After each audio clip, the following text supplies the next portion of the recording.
অবশ্যই যেহেতু আমাদের সময় আছে আর 2 দিন, আমি বললো যে ঠিক আছে, শোনার পরে বললো যে আপনাদের সাথে উনি দেখা করে সালাম দিয়ে আসবে আপনাদের।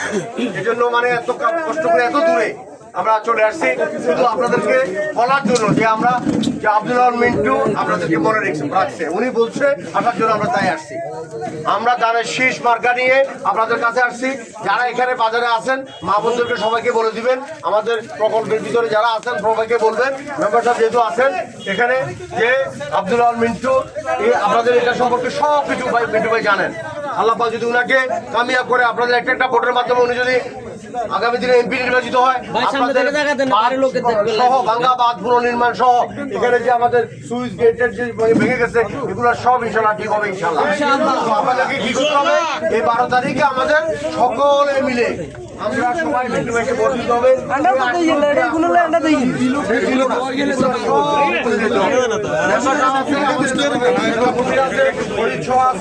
সবাই নেতৃত্বে আমরা এটা সংগঠিত হয়ে আগামী দিনে আমরা ইনশাল্লাহ ওনাকে বিপুল ভোটে জয়যুক্ত করবো।